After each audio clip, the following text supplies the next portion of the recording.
Alright, so this is half of the story to the strangest day of my life. So my buddy Chuck, he calls me up on the phone one day and he says, "Hey man, I just broke up with my girlfriend, I'm feeling kind of down. I just really want to get out of town right now and, got any place we can go away and get away to." So I say, yeah, why don't we go camping? I already have a place in mind.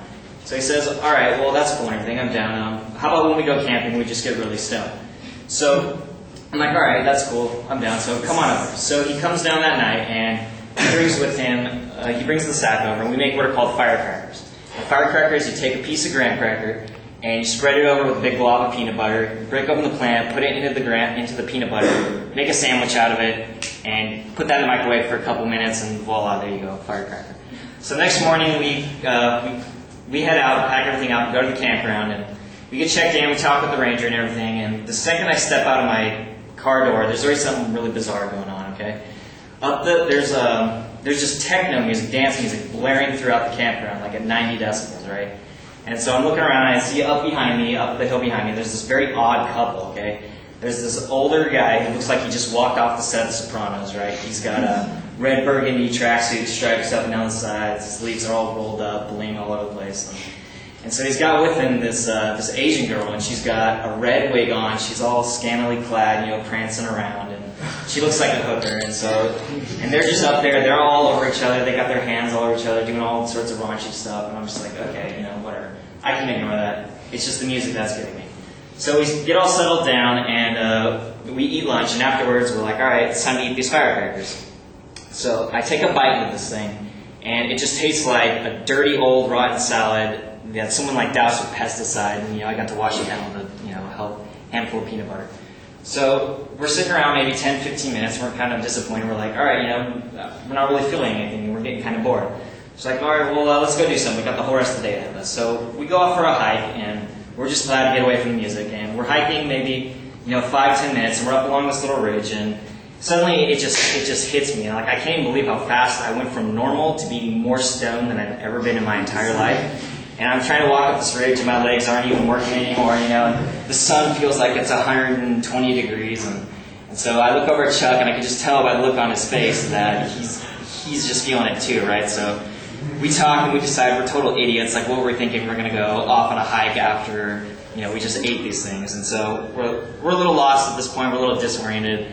And we think we know where the road back is to camp. So we start hiking through the forest, and we come into this clearing. And in the middle of the clearing is just a log cabin.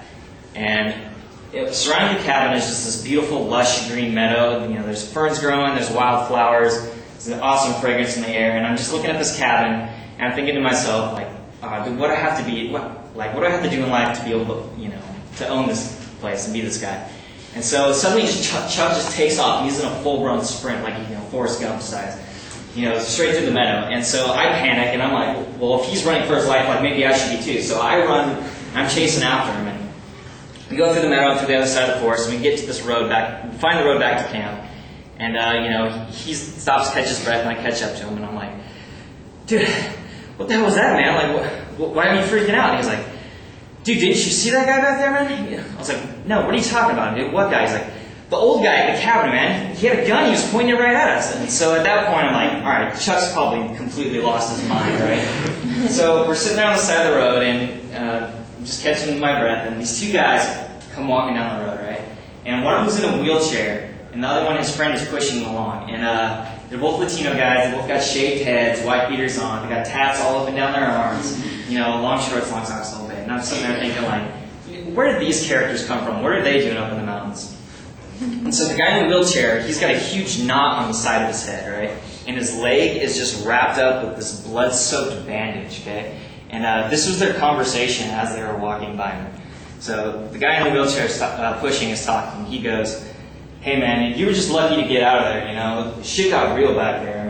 You did what you had to do. I know it sucks up here, but we just gotta lay low for a couple days, The best thing we can do is just wait until Frankie comes and tells us what to do.